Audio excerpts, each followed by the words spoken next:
नमस्कार दोस्तों, टीचर भी यूट्यूब चैनल में आपका एक बार फिर से बहुत बहुत स्वागत है। आपने अभी तक इस चैनल को सब्सक्राइब नहीं किए हैं तो लाल रंग का बटन दबाकर चैनल को सब्सक्राइब कर लें और बगल के घंटा बजा दें ताकि इस चैनल पर शिक्षक एवं शिक्षा से जुड़ी हर खबर और पत्र प्राप्त हो सके।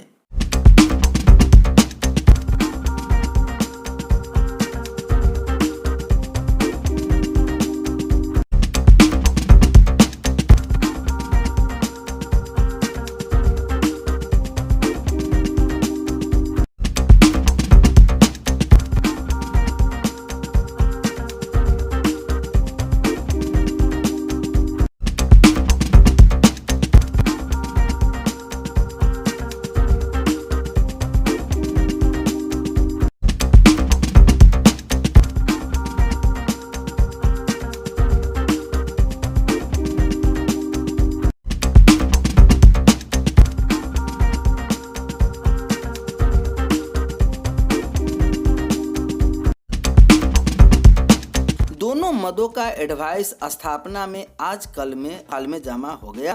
वेतन बनाने वाले संबंधित कर्मियों के साथ देख रेख में अक्टूबर का एडवाइस स्थापना कार्यालय में कल देर शाम जमा हो गया।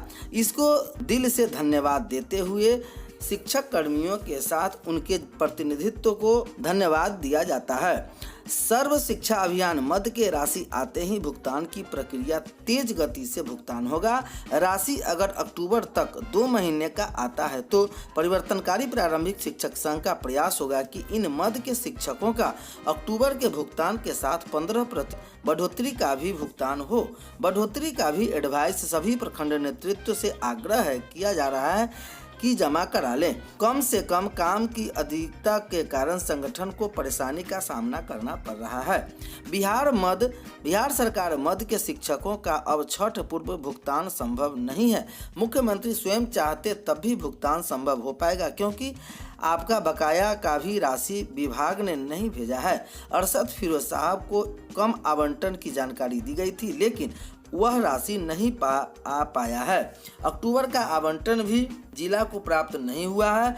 बिहार सरकार 33% के हिसाब से 4-4 माह का आवंटन देती है। यह खबर मुजफ्फरपुर से आ रही है जहां परिवर्तनकारी प्रारंभिक शिक्षक संघ लखनलाल निषाद प्रखंड प्रमंडलीय संगठन प्रभारी तिरहुत ईईओ के आदेश को ठेंगा दिखा रहे एचएम। खंड क्षेत्र के ठेंगापुर पंचायत अंतर्गत उत्क्रमित मध्य विद्यालय जागीर पिपरा में बीईओ के निर्देश का प्रधानाध्यापक द्वारा खुलेआम धज्जियां उड़ाई जा रही है। बीईओ ने उत्क्रमित मध्य विद्यालय जागीर पिपरा के एचएम हृदयानंद प्रसाद को विद्यालय के प्रबंधन सही ढंग से नहीं करने पर एचएम पद से हटाकर वरीय शिक्षक अनंत कुमार को एचएम पद का प्रभार देने का निर्देश दिया था। जबकि एचएम हृदयानंदन प्रसाद का कहना है कि वे एचएम का पद क्यों छोड़े, वे तो सीनियर शिक्षक हैं। इस बात को लेकर बीईओ शिव नारायण सुमन ने क्रमित मध्य विद्यालय जगीरा पिपरा का जांच भी किया। जांच का प्रबंधन सही नहीं पाने पर एचएम हृदयानंदन प्रसाद से स्पष्टीकरण भी पूछा गया लेकिन अभी तक एचएम का जवाब नहीं मिला है। वही ठेंगापुर पंचायत के जागीर पिपरा वार्ड नंबर 11 के ग्रामीणों ने मुखिया प्रदीप कुमार उर्फ पब्बन से बार बार शिकायत किया करते थे कि उत्क्रमित मध्य विद्यालय जागीर पिपरा में न तो शिक्षक कभी आते हैं, कभी कभार आते भी हैं तो अपने मर्जी से 11 से 12 बीच में आते हैं। ग्रामीणों के शिकायत पर जब ग्रामीणों के साथ लगभग 1.5 माह पूर्व मुखिया मध्य विद्यालय जागीर पिपरा गए तो वहां पर सिर्फ एचएम हृदयानंदन प्रसाद उपस्थित थे जबकि उक्त विद्यालय में 7 शिक्षक हैं जो बिना सूचना के अनुपस्थित पाए गए। शिक्षकों का दैनिक उपस्थिति पंजी भी नहीं भरा था। इससे प्रतीत होता है कि अनुपस्थित शिक्षक जब कभी आते तब अपना दैनिक उपस्थिति पंजी भरते हैं। उन्होंने बताया कि विद्यालय की व्यवस्था भी अच्छी नहीं थी और न ही सिर्फ साफ सफाई की व्यवस्था, नहीं शौचालय की स्थिति अच्छी थी। इनकी लिखित सूचना मुखिया के ने बीडीओ राकेश कुमार ठाकुर को दे दिया है। जांच कर कार्रवाई करने का निर्देश दिया था। बीईओ ने बीईओ को उक्त विद्यालय के जांच कर उचित कार्रवाई करने का निर्देश दिया था। बीआरपी शिक्षक विनोद कुमार ने बताया कि उत्क्रमित मध्य विद्यालय जागीर पिपरा विद्यालय से वहां के ग्रामीणों ने कई बार आवेदन भी दिया था, जहां मध्याह्न भोजन भी सही ढंग से नहीं देने की बात सामने आई। प्रधानाध्यापक का प्रबंधन अच्छा नहीं रहने पर एचएम पद से हटाकर वरीय शिक्षक अनंत कुमार को एचएम बनाने का निर्देश जारी किया गया था।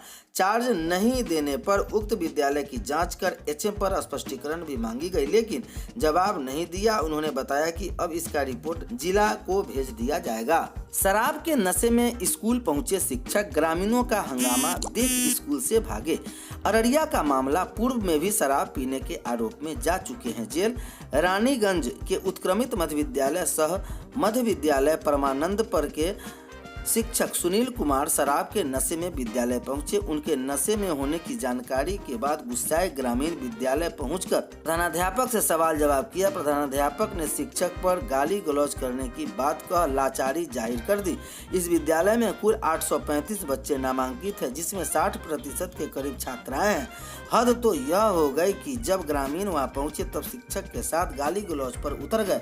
तब ग्रामीणों ने उसे एक कक्षा में बंद कर दिया। सूचना पहुंचे मीडिया को देख शराबी शिक्षक मौके से भाग निकला। 2019 की 27 सितंबर को शिक्षक सुनील कुमार ने शराब के नशे में विद्यालय में जमकर हंगामा किया था। जेल भी हुई थी। डीएलएड में नामांकन के लिए कल से ऑनलाइन आवेदन शुरू। बिहार विद्यालय परीक्षा समिति ने डीएलएड नामांकन के लिए तिथि जारी कर दी है। डीएलएड परीक्षा में उत्तीर्ण छात्र 21 से 28 अक्टूबर के बीच ऑनलाइन फॉर्म भर सकते हैं। समिति के वेबसाइट पर ऑनलाइन फॉर्म भरने के लिए छात्र को अपना लॉगिन आईडी के रूप में रोल नंबर एवं पासवर्ड के रूप में जन्म तिथि अंकित करना होगा।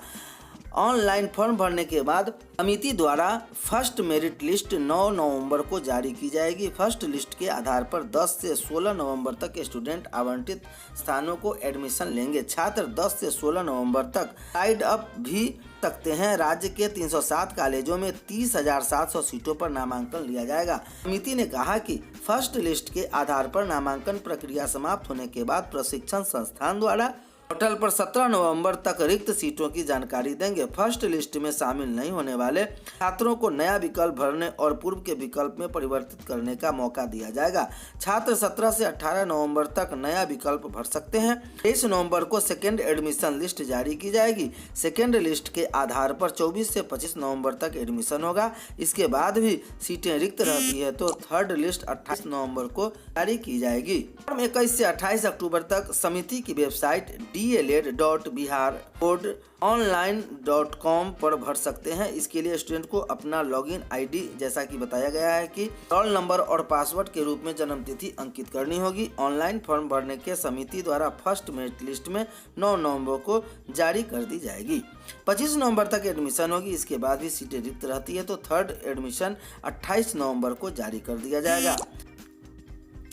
जन शिक्षा निदेशालय ने बचाव अभिकथन की रिपोर्ट की समीक्षा की और समीक्षा के बाद बीओ साक्षरता द्वारा दिए वह उसका अनुपालन करती तो शिक्षण सेवक की बहाली का गलत अनुमोदन नहीं होता। इस स्थिति में तत्कालीन बीओ दोषी है और इसके तहत कार्रवाई की जाएगी।